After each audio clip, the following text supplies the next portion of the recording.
Será realizada agora a palestra magna do Simpósio Brasileiro de Hidrografia. Convidamos o contra-almirante Ricardo Jacques Ferreira, secretário da Comissão Interministerial para os Recursos do Mar, a proferir sua palestra intitulada A Marinha do Brasil e o Planejamento Espacial Marinho, Situação Atual e Perspectivas. Por gentileza.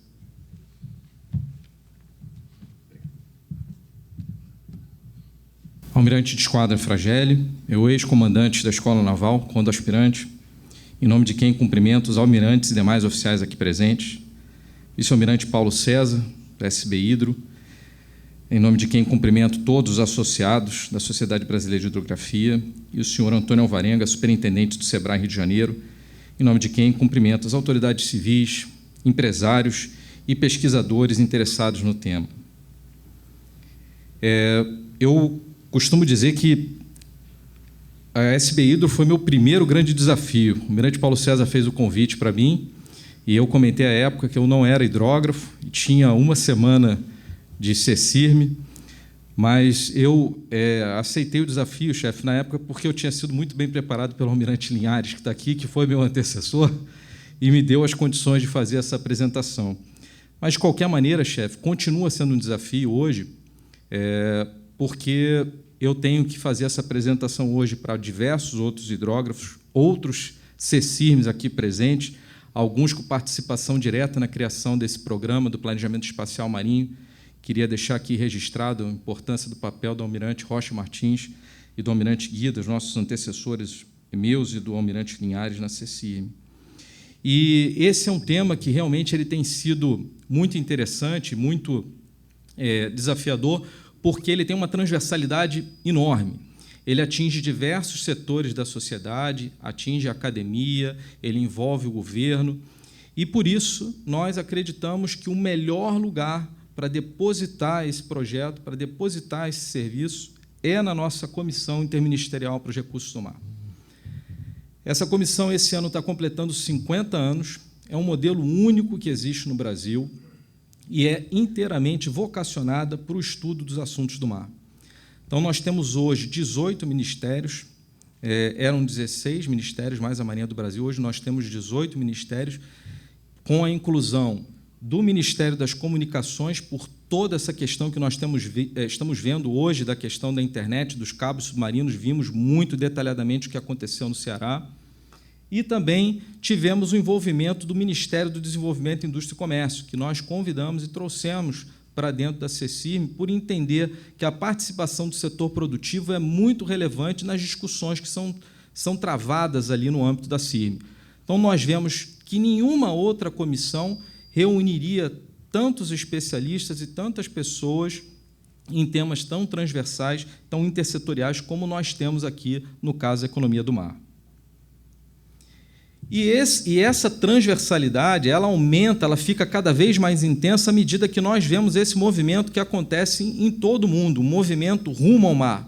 Então, por exemplo, na Europa, nós vemos nitidamente que a ausência de espaço em terra fez com que nós tivéssemos a migração do modelo da geração de energia eólica em terra para o mar. Isso é uma característica deles, é uma característica da dificuldade que a Europa enfrenta hoje, principalmente ali, Reino Unido, países nórdicos, norte da Europa de maneira geral. Mas nós também já passamos por isso. Quando nós tivemos a migração da exploração de petróleo para o mar e cada vez para áreas mais distantes do litoral, em áreas cada vez mais profundas, nós tivemos uma necessidade de estudar como fazer isso, como processar essa mudança. E nós vemos também outros modelos, que com certeza serão explorados aqui durante o simpósio, mas nós tínhamos ali a geração de energia tradicional em terra, migrando agora para usinas maremotriz, usinas que utilizam o movimento das ondas, usinas que utilizam geração de energia por variação de temperatura nas diferentes camadas do oceano. Então, cada vez mais nós temos uma migração para o mar, que também é visto num modelo muito tradicional que nós temos aqui no Rio de Janeiro, ali na região da Costa Verde. Aquelas áreas de fazendas marinhas que nós temos ali, nós temos uma exemplar na Ilha Grande, uma área de 7 mil metros cúbicos, produzindo 11 toneladas de proteína por ano. Então, a gente vê a relevância e a importância desse setor. E nós vemos também, ao mesmo tempo, que essas fazendas que antes eram costeiras e em terra estão indo para regiões oceânicas. Da mesma maneira, nós temos hoje a algacultura em contraposição à nossa agricultura, já muito importante, tanto para a biorremediação, como para a produção de insumos para dermocosméticos, ou até mesmo para a produção de alimentos. Um movimento muito vibrante aqui no nosso estado, também ali na região da Costa Verde. Obviamente, com toda essa demanda de espaço no mar, se nós não tivermos uma organização, um processo, uma ferramenta de governança, a probabilidade dessas atividades não serem desenvolvidas da forma sustentável ou de não haver uma sustentação jurídica para que elas se desenvolvam pode gerar um conflito. Aí surge o nosso planejamento espacial marinho. É uma ferramenta de governança que vai permitir isso aqui, o espaço da aquicultura, o espaço da pesca, tanto industrial como artesanal, turismo, lazer, o espaço das eólicas, a questão do óleo e gás e também as áreas de proteção, que são importantes por uma teoria de direito hoje, que ela já está consolidada dentro do direito ambiental, que é a teoria intergeracional. Nós não podemos acabar com esses recursos em uma geração, nós temos que pensar sempre nas gerações vindouras, por isso a importância disso daqui. E é óbvio que a Marinha tem seu interesse, que a partir do instante que essas atividades estão ordenadas, nós temos as rotas garantidas com seguras e um incremento perceptível na segurança do tráfego aquaviário. E isso daqui também tem relação com essa questão. A partir do instante que eu não tenho acidentes ou que eu reduzo acidentes, eu estou contribuindo para isso daqui. Obviamente que isso não pode ser feito pensando só no Brasil. Nós temos nossos vizinhos, o Uruguai e a França, e todas as ações coordenadas dentro do Estado brasileiro têm que ser feitas de forma coordenada com os nossos vizinhos. Então, em suma, o que seria esse planejamento espacial marinho? A vida na Terra depende do mar. Os oceanos cobrem 71% do nosso planeta e é natural que as pessoas se preocupem profundamente com esta questão. Com vida abundante e enormes recursos, os oceanos significam algo de diferente para cada um de nós. Todos nós temos os nossos próprios interesses. Gerações de pescadores ganharam a vida a partir do mar. Os conservacionistas estão empenhados em protegê-lo, tal como o capitão de um navio cargueiro necessita de águas profundas e acesso direto ao porto pela rota mais curta. Afinal, tempo é dinheiro. Então, o que é prioritário quando uma área marinha é lar de vida selvagem, recursos pesqueiros e comércio marítimo, tudo no mesmo local? E se a situação se complicar devido a recursos minerais que a indústria de mineração pretende extrair? Ou se o investidor pretende construir um parque eólico? O responsável pela gestão do local, normalmente um funcionário governamental, enfrenta muitos desafios para lidar com todas essas exigências. Como é que se podem satisfazer todas essas pessoas e os seus interesses? Como é possível utilizar e, ao mesmo tempo, proteger os oceanos? O Planejamento Espacial Marinho, ou Ordenamento do Espaço Marinho, MSP na sigla em inglês, é um modo relativamente novo de gerir atividades humanas que tem lugar nos oceanos. Trata-se de um processo estratégico de longo prazo que guia onde, quando e como as atividades humanas têm lugar. Isto pode ser útil onde existem oportunidades para novas utilizações ou onde as atividades humanas têm um impacto sobre a natureza. O MSP pode contribuir para equilibrar interesses concorrentes, assegurando que a sociedade retira benefícios ao mesmo tempo que protege o ambiente marinho. Bom, então, o que nós vimos aqui vai ser uma tônica, uma constante na apresentação de hoje, aquela balança. Nós precisamos conciliar o uso e conservação, e com uma outra expressão que foi comentada, de forma que a gente possa trazer resultados e retorno concreto para a sociedade. Com isso, nós tivemos o início desse trabalho, tomando como base essa definição da Unesco, onde o PEN se transforma num processo público de distribuição espacial e temporal das atividades humanas que são realizadas no mar, para alcançar objetivos ecológicos, econômicos e sociais. Esse foi o nosso ponto de partida. Nós estamos fazendo, então, a distribuição dessas atividades de forma a conseguir que nós vamos atender os objetivos ecológicos, econômicos e sociais. Mais adiante eu vou apresentar a visão que foi aprovada dentro da CIRM e nós vamos ver que alguns outros objetivos foram acrescentados a esses iniciais. E como nós estávamos ano passado, quando eu fiz essa apresentação a primeira vez?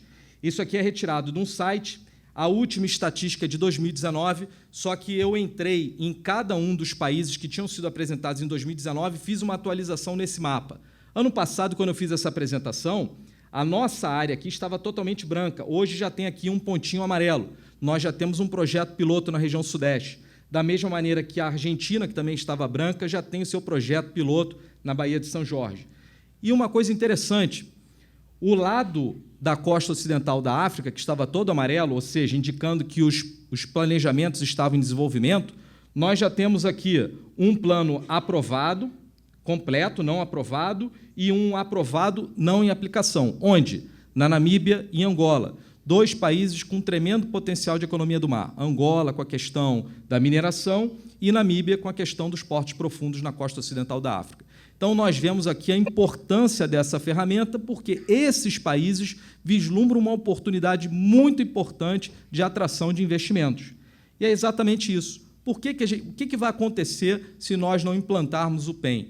Então, eu pego a transparência que nós tivemos com o apoio do pessoal do Porto do Açu, inclusive, acho que o gerente é um hidrógrafo, não sei se está presente hoje aqui.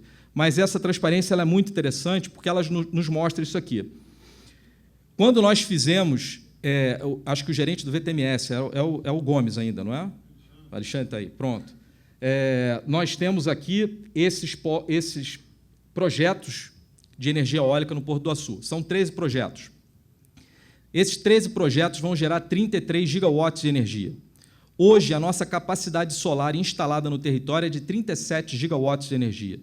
É lógico que nós vemos aqui diversas áreas sobrepostas que precisam ser ordenadas e reguladas posteriormente, mas nós temos uma ideia da dimensão, da importância desses projetos daqui.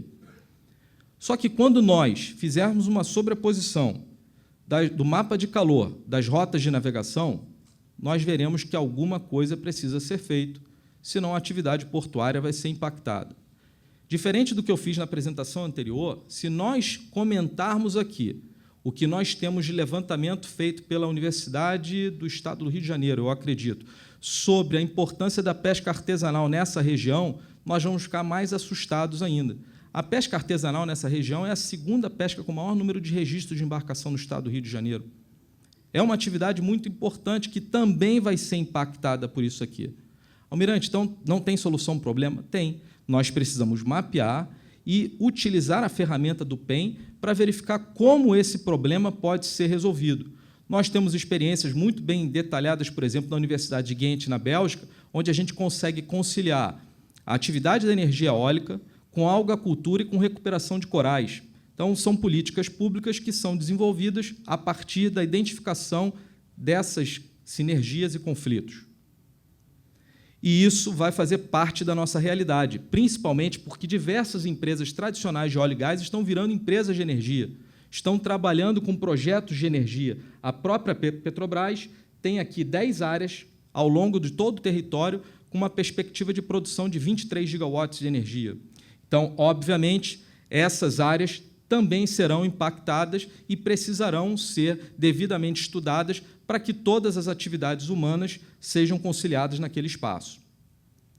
E aqui, é claro, sem entrar na área do professor Marcelo Sperling, mas já entrando, né, nós temos um potencial gigantesco que, ao longo de anos, foi levantado aqui pela Marinha, junto com o Serviço Geológico Brasileiro, com a CPRM, com a academia, e nós sabemos exatamente o potencial que nós temos hoje da fosforita aqui, já mapeado. Nós temos também os diamantes na foz do Jequitinhonha, temos os granulados marinhos importantes para a construção civil na nossa região Nordeste e os nossos sulfetos polimetálicos a noroeste do arquipélago de São Pedro e São Paulo, assim como as crostas cobaltíferas na famosa elevação de Rio Grande, como o almirante Linhares falou.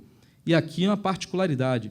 Quando nós falamos, por exemplo, na Clarion-Clipperton Zone, ali a oeste do México, estamos trabalhando com profundidade de 5, 6 mil metros, a elevação de Rio Grande, onde nós conseguimos mapear isso aqui, se eu não me engano, estamos trabalhando com 600, 800 metros de profundidade. Então, isso tudo torna, é lógico, muito mais viável do que aquela região dali. E para país que explora petróleo no pré-sal de Santos, obviamente, isso aqui não seria um grande desafio tecnológico. É lógico que nós ainda carecemos de estudos de sustentabilidade dessa atividade, principalmente com relação à dispersão de sedimentos na captação das crostas cobaltíferas, mas é óbvio que isso também é um assunto tratado dentro da CIRM e, com certeza, no radar do MCTI para futuras chamadas de pesquisa. E aqui as nossas crostas cobaltíferas, aumentando a importância dessa área para o país, principalmente quando nós consideramos a transição energética e nós vimos ali, por exemplo, a meta da União Europeia de produzir até 2035 250 milhões de carros elétricos, e nós sabemos que os minerais que são necessários para essa transição energética, só no caso do cobalto e o lítio, seriam necessária a abertura de 300 a 400 minas para poder suprir a demanda do que está previsto aqui. E nós temos esse potencial nosso. É lógico, volto a dizer, sabemos que existe o material, precisa ter um estudo de viabilidade econômica, de potencial econômico, para que essa atividade realmente possa se tornar um dia realidade. E é óbvio, esse relatório de 2015 da OCDE ele é bem claro também, né? Ele diz que de 2010 até 2030 nós temos uma previsão de aumento de valor agregado da economia de 1,5 trilhão para 3 trilhões na economia do mar. Tivemos uma pandemia aqui no meio, com certeza essa previsão de 2030, nós temos especialistas, o próprio professor Tauan Santos diz que essa área deve acabar chegando um pouquinho mais adiante aqui, mas nós temos ali um potencial grande de economia e, principalmente, de geração de empregos, e nós precisamos estar preparados para isso. Nós lembramos muito bem que, no início do óleo e gás no Brasil, nós tivemos que trazer engenheiros para o país. E aqui agora a gente fala sobre eólicas offshore, sabemos que precisa de um engenheiro muito específico para esse trabalho. Está na hora da gente começar a produzir esse engenheiro agora, porque a fila de espera para o navio começar a produzir um parque eólico é de 4 a 5 anos. É o tempo que nós temos para produzir esse engenheiro para poder trabalhar nesses parques. E um destaque, esse relatório ele aponta quais são as áreas de maior potencial: aquicultura, pesca, atividades marítimas e portuárias. Isso está no DNA do Brasil. No caso específico do Rio de Janeiro, aqui, isso está no DNA do Rio de Janeiro. Nós só precisamos ter as políticas públicas adequadas para que essas atividades sejam devidamente estimuladas. E o grande desafio, as eólicas offshore. Além da parte regulatória, que eu acho que é o desafio no momento, utilizar as informações obtidas no PEM para saber onde esses parques podem ser instalados é um tremendo ganho para o país. E é isso. O PEM, no final das contas, vai dar um ganho para a economia, a partir do instante que eu faço o mapeamento das atividades, vou identificar essas sinergias e vou garantir a segurança jurídica a partir do momento que nós tivermos políticas públicas consistentes para o desenvolvimento das atividades. E o meio ambiente também ganha, porque uma das fases eu faço o mapeamento de habitats e vou poder ter, então, as informações necessárias para saber quais as áreas marinhas a serem protegidas. A Marinha ganha como? Com a defesa, a partir do instante que eu consigo mapear quais são as áreas estratégicas para o país, eu vou poder dimensionar os meus meios, vou poder colocá-los no local correto e ganho muito com aquele ordenamento que eu falei, garantindo uma segurança do tráfego aquaviário. E quando todas as atividades se desenvolvem de forma sustentável e eu tenho um impulsionamento da economia, eu ganho porque eu atendo ao que está previsto na política marítima nacional. O que nós queremos é isso: sustentabilidade com qualidade socioambiental, retorno para a sociedade efetivamente da utilização do mar. E como nós estamos nessa jornada? Nós já temos o PENSUL em início, com uma empresa contratada, a empresa Codex, é uma empresa de geomática, em parceria com diversos pesquisadores das universidades renomadas no Sul, como a FURG, a Federal do Rio Grande do Sul, a própria Federal de Santa Catarina. O PEN Sudeste, já temos a empresa escolhida, que é um consórcio da FGV com a Environ Pact, também já selecionado, previsão de assinatura do contrato ainda no segundo semestre. No Nordeste, com financiamento do Fumbio, diferente do número da etapa 1, 2 e 4, que o financiamento é do BNDES, o 3, o financiamento é do Fumbio. Região Nordeste, nós já temos algumas empresas selecionadas, estamos ainda na fase final de escolha, e para a região Norte já existe a promessa de recursos do BNDES e estamos elaborando os cadernos para a chamada pública, que deve ser publicada em breve. Então, esse foi o grande desafio, achar os parceiros para que esses 42 milhões não saíssem do orçamento da Marinha, que seria a grande dificuldade de conseguir isso. Então, nós tivemos a oportunidade de fazer uma parceria inicialmente com o BNDES e depois com o Fumbio para a alocação desses recursos e com contratação das empresas. Uma outra particularidade aqui é que, além desse envolvimento da academia, está em andamento, e aí o diretor do INPO aqui, o Andrei, sabe muito bem, um acordo de cooperação técnica da CECIRM com o INPO, para que, durante as discussões no Comitê Executivo do PEN, nós tenhamos a participação da rede de pesquisadores do INPO para nos auxiliar em eventuais desempates ali no desconflito entre o uso e conservação. Bom, a visão é bem extensa aqui, mas eu queria destacar algumas coisas. Então, primeiro, desenvolvimento sustentável e a importância de ter um espaço marinho saudável, seguro e produtivo. Então, isso aqui foi uma constante, e a visão ela tem que ser grande desse jeito, assim, porque ela tem que atender às expectativas de 18 ministérios. Temos aqui a importância do conhecimento científico, da utilização dos saberes tradicionais, e aí sim a questão da participação na elaboração do PEN, e a inclusão, além daqueles objetivos ecológicos, econômicos e sociais, da questão da soberania e defesa na nossa visão do PEN aqui. E como nós estamos visualizando essa dinâmica? Primeiramente, a contratação do estudo, depois, é a fase que a Codex se encontra hoje, construindo o arcabouço legal. É impressionante a quantidade de legislação sobreposta, principalmente, por exemplo, numa questão de mineração no mar. Então, nós temos que fazer todos esses levantamentos, e a empresa está fazendo esse levantamento. Temos até algumas linhas de pesquisa dentro da própria Escola de Guerra Naval, aqui sobre a coordenação do comandante Beirão, para essa parte do vademecum da mineração no mar. Nós estamos mapeando os usos atuais e potenciais, bem como o mapeamento dos habitats, e vamos começar, já no segundo semestre, as oficinas setoriais. Infelizmente, a situação no Rio Grande do Sul prejudicou um pouco a realização dessas oficinas, mas nós estamos adiando os prazos para tentar começar aí no mês de novembro as oficinas setoriais junto às comunidades locais. Na fase 3, a elaboração do geoportal, por isso, ali, acho que um grande destaque para a Codex ter vencido uma empresa de geomática que já tinha essa experiência nisso. Esse geoportal vai ser o mesmo utilizado por todas as outras empresas, então, por isso, faz parte da fase 3 da capacitação das outras empresas na utilização desse portal, os mapas de pressão e a elaboração de cenários. E aqui é importante, porque essa elaboração de cenários é que vai estabelecer aonde o país quer chegar, qual é a visão que o país, quais são os objetivos que nós temos para isso. Porque, por exemplo, eu posso chegar e dar um valor a mais para uma determinada atividade porque eu acho que aquilo vai ser importante para o objetivo que se quer para o país. E esse cenário terá que ser validado pelo Comitê Executivo. E aqui a grande fase dos workshops, das negociações intersetoriais entre os ministros, com a elaboração do documento final.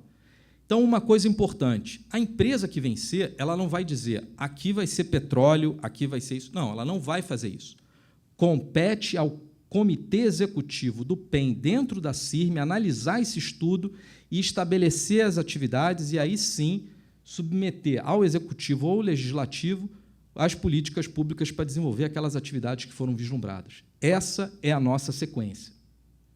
Prazos da Codex, PEN Sul, fase 2, março de 25, 3, maio de 26, 4, janeiro de 27. Esses são os nossos prazos.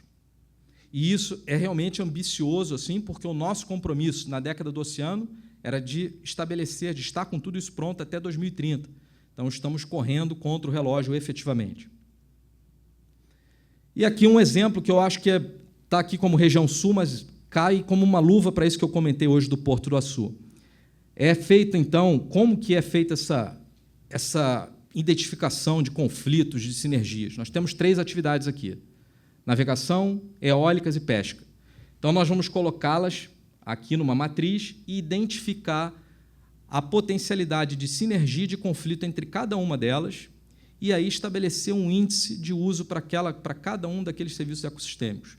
É um trabalho gigantesco, uma vez que a gente sabe que tem inúmeras atividades humanas sendo realizadas no mar, mas, por meio disso aqui, é que se pretende estabelecer a identificação dos mapas de pressão e exatamente qual atividade vai ter que ter uma negociação com cada uma das outras atividades. Como eu dei um exemplo aqui, por exemplo, as eólicas offshore, nós temos um potencial, por exemplo, para uma vez que a gente não vai poder ter embarcação pesqueira trafegando no meio daquele parque eólico, a gente direcionar os pescadores para um outro tipo de atividade coordenada de forma conjunta e ordenada, como, por exemplo, a algacultura ou até mesmo a criação de mexilhões, uma vez que cada torre dessa aqui tem uma possibilidade de gerar 1 tonelada de mexilhão por ano. Então, temos várias opções para identificar quais seriam as soluções para a coexistência das atividades.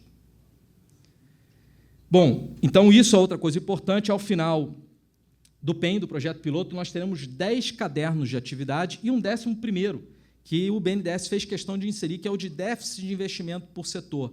Esse caderno é o que vai ser utilizado para o BNDES, nessa atividade do BNDES Azul, para subsidiar políticas de financiamento e de investimento.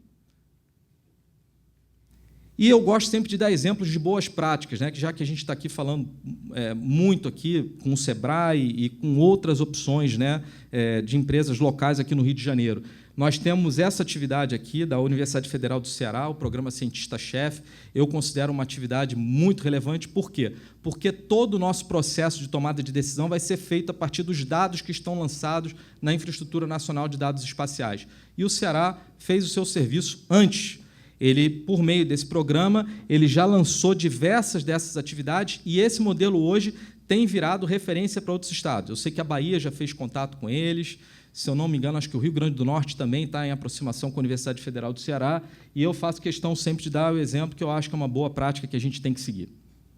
Bom, então, como considerações finais do PEN, lembrar sempre que o PEN é do Brasil. Por que eu falo isso? Porque o setor ambiental não quer que seja do banco, o setor ambiental não quer que seja da empresa, e realmente, a partir do instante que a gente diz que o PEN é do Comitê Executivo, representado por 18 ministérios, que tem o setor produtivo e o setor ambiental, a gente dá a transparência para a sociedade de que nada está sendo feito top-down. Então, o PEN é do Brasil, e ele vai prever toda essa integração setorial, ecossistêmica, geográfica, porque não adianta eu fazer uma coisa no Paraná e esquecer do que está sendo feito em São Paulo. Então, isso é fundamental dentro do PEN. Lembrando sempre que está no preâmbulo da CNUDM, que eu acho que é fundamental, né?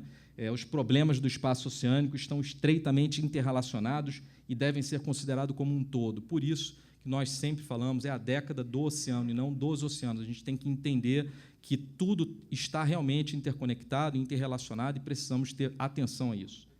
E, como eu disse, à luz do direito internacional, principalmente, aí, hoje eu acho que é um grande assunto, a região norte e a questão da margem equatorial, a importância de se fazer isso de forma coordenada com o nosso vizinho, que é a França, e, da mesma maneira, no sul, com a questão dos parques eólicos e da atividade de pesca, a necessidade de fazer uma coordenação com o Uruguai. Bom, muitas vezes comentam sobre isso, né, o envolvimento da Marinha, por que a Marinha está envolvida nisso.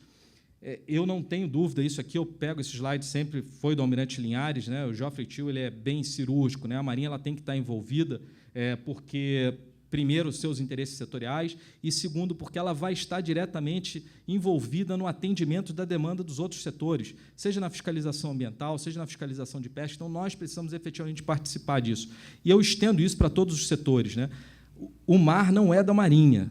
O mar não é da Marinha. O mar é de todos aqueles que têm o interesse e precisam estar presentes ali para fazer com que, efetivamente, a gente tenha uma economia do mar. Então, não adianta estar só uma ocupação de defesa ali. O mar tem que estar ocupado efetivamente, economicamente, cientificamente e, principalmente, também com a questão da preservação e conservação.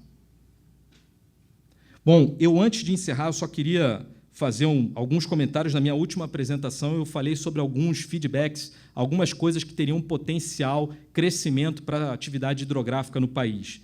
Na época, eu falei sobre a questão da revisão dos calados operacionais e também das obras sobre água, do aumento de demanda para o serviço de hidrografia. O Almirante Linhares já comentou aqui, mas é fato. Nós temos um projeto de Caiçara do Norte, lá para o Rio Grande do Norte, um porto especificamente para atender a questão de eólicas offshore. Nós tivemos aqui, e aí está o Almirante Rocha Martins também, acompanhando esse assunto da dragagem do Porto do Rio de Janeiro. Não sei se temos algum representante da Portos Rio para receber os 366. Então, um projeto aí de 166 milhões de reais. O canal de São Lourenço também para o Porto de Niterói e o Porto do Açu no Temute, ali com aumento de cais e também de dragagem, um investimento de cerca de R$100 milhões. Então, eu tinha dito lá atrás que nós tínhamos um potencial crescimento da atividade de hidrografia nessa área de portos em aderência ao que está no relatório da OCDE.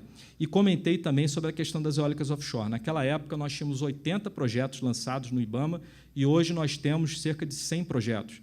Então, realmente, há essa previsão de um dia, quando isso sair do papel, que tem uma demanda muito grande, porque para cada parque eólico eu preciso fazer uma categoria alfa na implantação e um bravo por ano de manutenção. Isso vai aumentar tremendamente as demandas para serviços hidrográficos, não só das empresas, mas do pobre CHM, que será realmente bombardeado com bastante serviço.